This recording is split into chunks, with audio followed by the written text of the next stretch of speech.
Hola, bienvenidos a Encuentro San Pablo. Hoy nos acompaña el doctor Álvaro Romero, decano de la Facultad de Medicina de la Universidad de La Sabana de Colombia. Doctor, buenos días. Muy buenos días y muchas gracias por este espacio. Un agradecimiento muy especial al señor rector, al señor decano y muy especialmente al doctor César Salas por esta invitación a este importante evento de apertura de la Facultad de Medicina de la Universidad Católica de San Pablo. Muchas gracias. Y justamente, doctor, en este lanzamiento de esta nueva carrera de medicina en Arequipa, ¿cuál sería este consejo para los que deseen estudiar, para esos estudiantes de secundaria o que se están preparando para postular? ¿Qué se les pide? ¿Qué perfil, qué consejo le daría usted a estos estudiantes para estudiar medicina? Es muy importante porque la construcción de una facultad de medicina parte de la motivación de sus estudiantes. La mayoría de médicos, cuando hemos decidido optar por esta carrera, lo hacemos tempranamente y generalmente movidos por un espíritu de servicio que regularmente coincide con una institución particularmente como es la Universidad de San Pablo, también de inspiración cristiana católica. De modo que creo que el factor más importante es ese, es la motivación, es el deseo de servicio que seguramente motivará a muchos aspirantes para atender ese llamado de estudiar medicina en un programa que es nuevo y que por tanto también demanda confianza.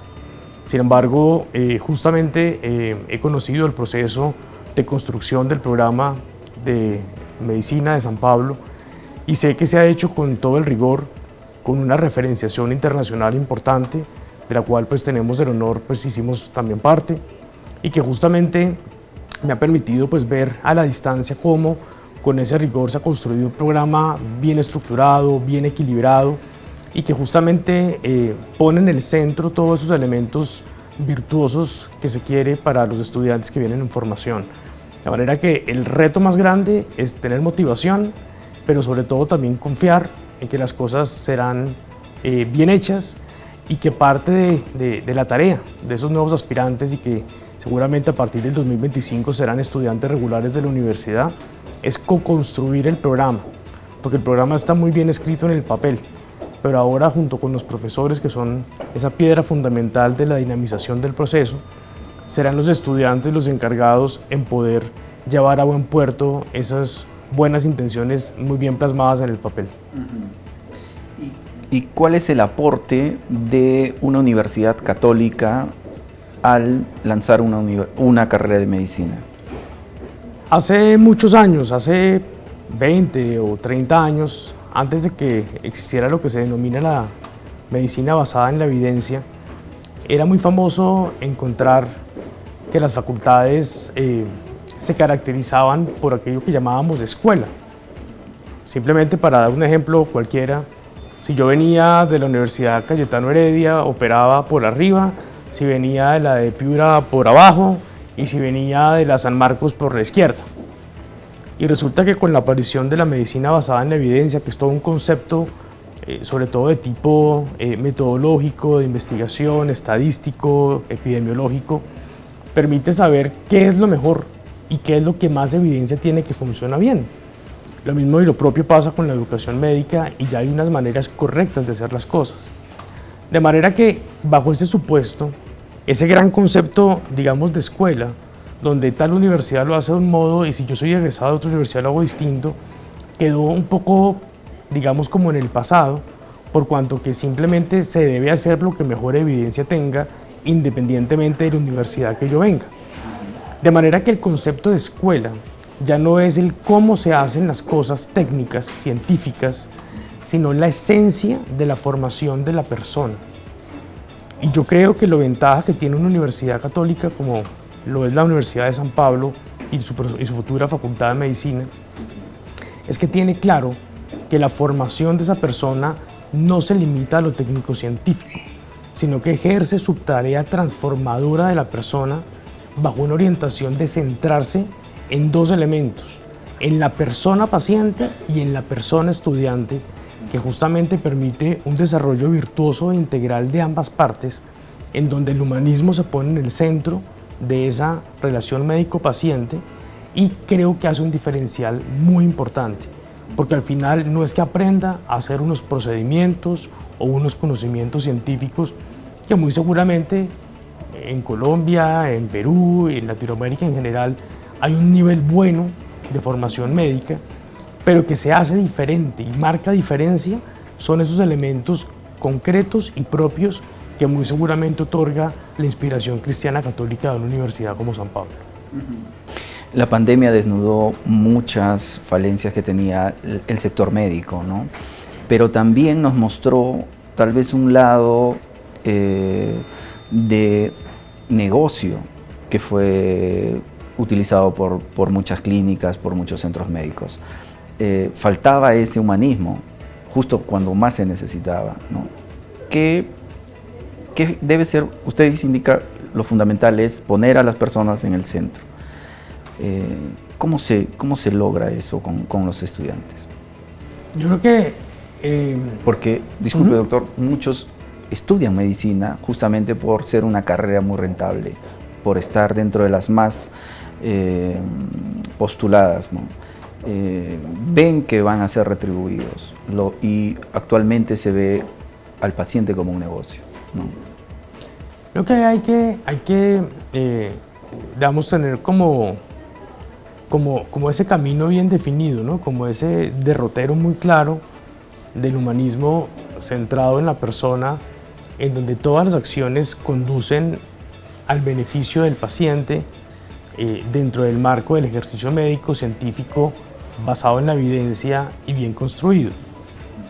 Pero creo que también parte de lo que justamente ha causado esto es que siempre se han dividido las dos observaciones y se ve que el sistema de salud, o si hablamos económicamente de las partes o los elementos financieros del sistema, son como desconectados, están como inconexos con el sistema, digamos, de trato personal. Justamente el reto está ahí, en que es que ambas cosas tienen que ir juntas.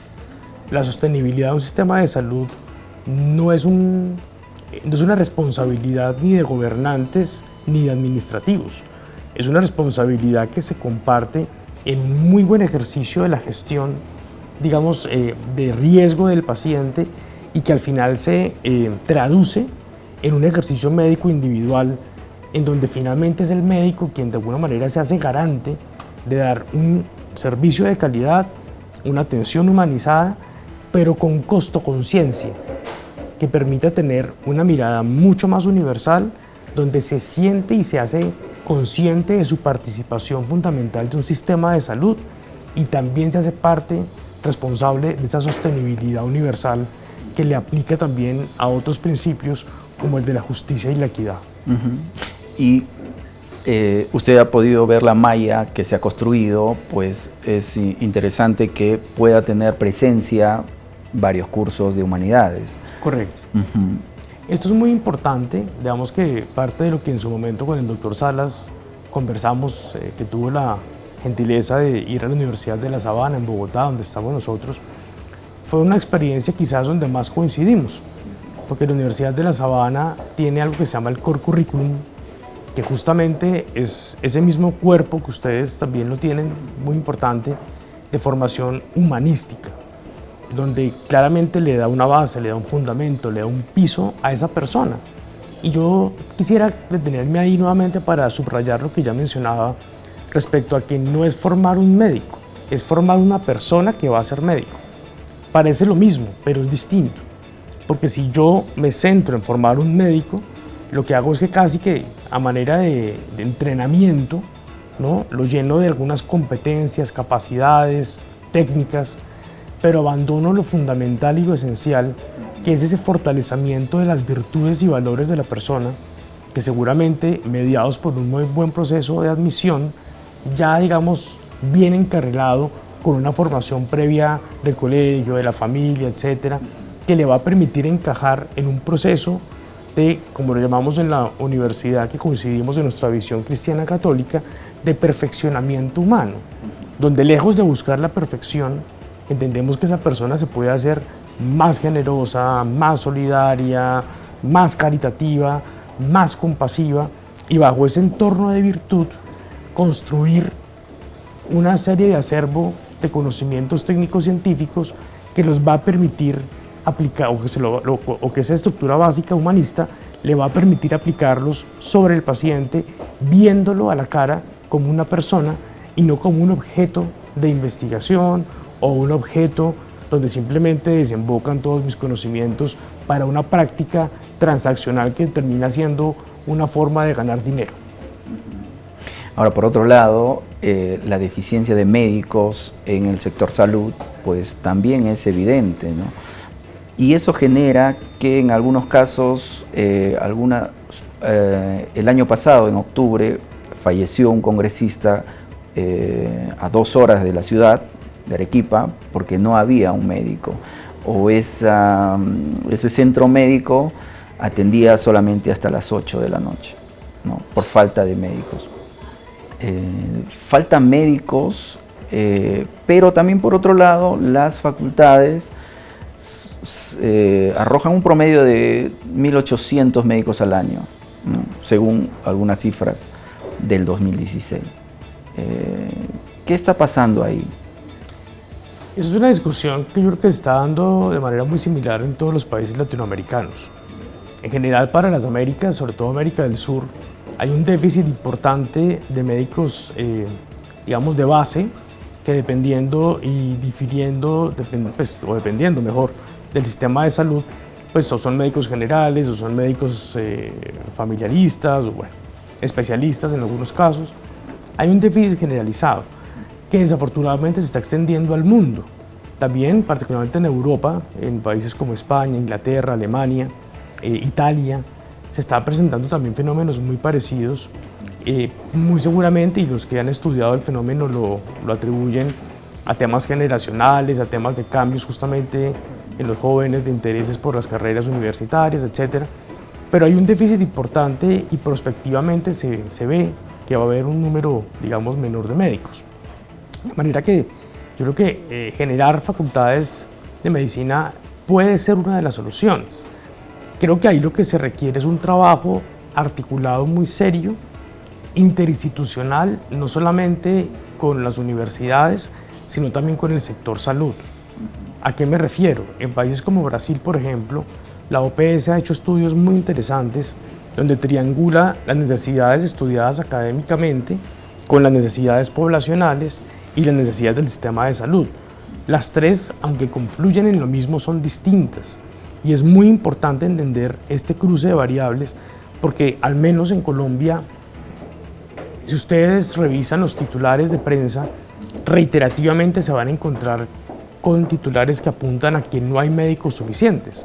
Sin embargo, por ejemplo, en Colombia, las facultades de medicina, que son 64, producen cerca de 6.300 médicos año, lo cual para el 2030 nos da un promedio de más o menos 21 médicos por cada 100.000 habitantes, que está en promedio de la OCDE casi que en la primera línea. Es decir, estaríamos a nivel de los países más desarrollados del mundo.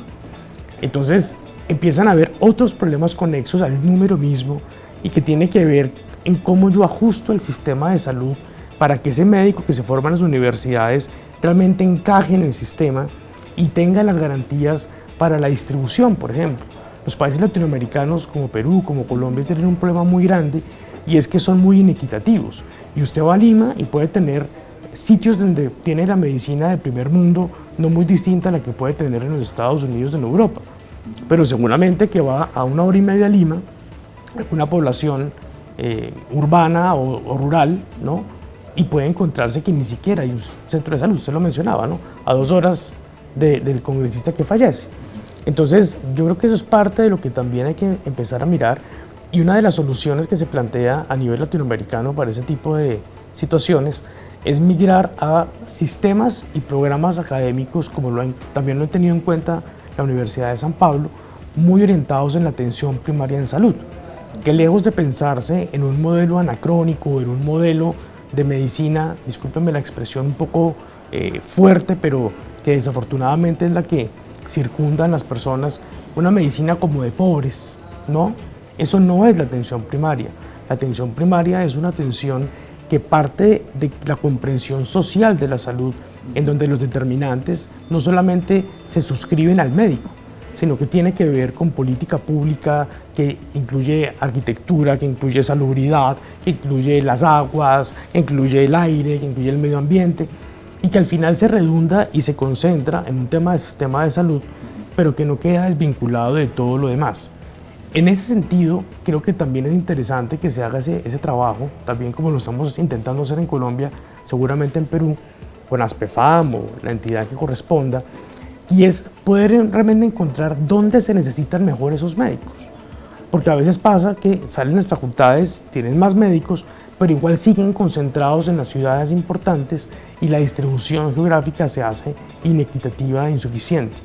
Entonces, muy seguramente en Perú hacen falta más médicos, de manera que San Pablo pues aporta a ese déficit, pero creo que se complementaría muy bien con una serie de estudios que permitan tener también otro elemento distinto que tiene que ver con la distribución. Y justamente usted mencionaba las COFAME, usted es presidente de la Asociación de Facultades de Colombiana Colombia. de Facultades de Medicina. ¿Tiene el aporte o de qué manera participa con la reforma de salud las COFAME?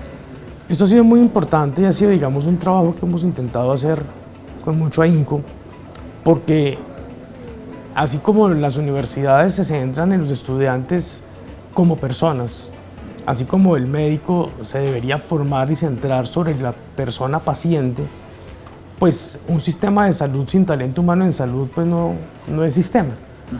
Y claro, hay otros componentes, la infraestructura, los medicamentos, lo que se quiera, pero el talento humano en salud es el corazón. Entonces, desde Escofame lo que hemos hecho es tratar de participar de la propuesta de reforma en salud que se adelanta en Colombia con elementos concretos, con propuestas concretas que le hemos enviado a los ministerios, intentando también que se tenga en cuenta la formación de talento humano en salud como piedra angular de lo que va a ser el sistema. Y esto no es nuevo, esto lo describieron muy claramente en una serie de documentos, de artículos científicos desde los años 2000, en donde justamente la educación médica cambia y gira a pensar que ya no es la ciencia por la ciencia, el estudio por el estudio, la formación por la formación, sino que esto tiene que estar sí o sí articulado con el sistema de salud y con la sociedad, porque de otro lado se vuelven entes aislados y paralelos que no coinciden y causan muchos de los problemas que tenemos todos, en donde claramente uno ve que pueden haber unas capacidades desarrolladas en las instituciones educativas, pero que el estudiante o el egresado sale y pues no encuentra un nicho de desarrollo de las mismas porque el sistema no encaja y no está hecho para esto. Entonces, poner a dialogar esos dos sistemas se hace fundamental y las asociaciones científicas, las asociaciones de facultades son las llamadas a generar y propiciar este diálogo. Y no me quiero ir sin preguntarle sobre un tema que es su especialidad, la bioética. ¿Cómo afrontar en la enseñanza de los futuros médicos la práctica de la bioética en posibles dilemas en la enseñanza o en la práctica ya? A veces cuando se habla de bioética se piensa en una cosa un poco abstracta, ¿no? Y la bioética no es más que la aplicación de la ética a las ciencias de la vida. Le quiero contar una anécdota para responderle esto. Yo soy psiquiatra y cuando empecé a trabajar en la Sabana, me acuerdo que me ofrecieron especialización en bioética y pues los médicos tenemos como ese gusto por estudiar. Entonces yo dije, bueno, pues estudiemos bioética, ¿no? A ver qué es esa cosa, ¿no? Y cuando hice primero la especialidad y luego la maestría, tuve varios colegas que todos compartíamos como la característica que éramos todos del talento humano en salud, médicos, enfermeras, en fin, muchos éramos especialistas. Y al final la bioética es una manera de reflexionar entre la vida. Y al final lo difícil no era aprenderse las cosas o las lecturas o los exámenes, sino era confrontarse con uno mismo y entender que, como lo decía esta mañana un directivo de la universidad y también lo mencionaba el padre Rafael en la misa, pues la verdad está ahí. Y puede que yo tenga una verdad o que me parezca una o consensuadamente, socialmente tengamos otra, pero la verdad está ahí. Y la bioética de alguna manera es tratar de orientar y poner los ojos en la verdad ontológica, sobre la cual pues al final el actuar médico, el actuar personal se vuelve más recto. Lo retador de un médico en formación no es que sepa medicina interna, cirugía, pediatría. Lo retador de un buen médico es que tenga criterio recto. Y la bioética se vuelve una herramienta, un soporte, un apoyo fundamental para que tenga elementos concretos para que al momento de encontrarse con el dilema en su paciente pueda elegir con rectitud. En el momento en que ya no tengo la supervisión en la delegación, como ocurre con los médicos, que usted está conmigo frente a un dilema y yo o le pregunto, ¿usted qué haría? Pero yo estoy ahí para decirle, no, mira, esto sí, esto no, ¿no? Cuando yo ya me gradúo, ya no tengo sino delegación y no supervisión, pues tenga yo ese criterio bioético para elegir bien. Ok, doctor, y la última pregunta, usted también tiene la especialidad de psiquiatría. ¿Cómo se puede vivir? ¿O qué recomendación da usted para llevar una vida sana? Yo creo que la vida sana se construye primero con coherencia y es intentando, que no es fácil, ¿no? Pensar, hacer y decir lo mismo, eso es muy difícil, pero cuando uno por lo menos hace el esfuerzo por hacerlo, está más tranquilo. Lo segundo es no dejarse contagiar por la velocidad del mundo. El mundo va a 1000. En Perú, en Colombia, en Europa, en los Estados Unidos. Entonces es como lograr tener claro que debo ir al ritmo que corresponde, donde todos los elementos de la vida hacen parte de manera igualmente importante. Los médicos tenemos fama de ser muy estudiosos, muy sacrificados. Eso es verdad y es necesario. A la primera pregunta de qué se requiere para el aspirante, ¿no? Un poquito de abnegación, ¿sí? Pero tampoco es sano pensar que se abandone lo demás, porque es fundamental para tener una buena salud mental dedicarle tiempo a la familia, al ejercicio físico, a dormir. No, está el mito de que los médicos no dormimos, pues terrible, hay que dormir. Si uno no duerme no aprende, si uno no duerme se deprime, si uno no duerme está mentalmente desequilibrado. Hay que dormir bien, se envejece más rápido, hay que comer bien, hay que tener amigos y hay que sacar mucho tiempo para los amigos porque las relaciones sociales enriquecen. Estudios y estudios y estudios cada vez más demuestran que es mejor tener amigos y hacer ejercicio que tomar medicamentos o muchas otras cosas cara, por ejemplo, al riesgo de demencias, por ejemplo.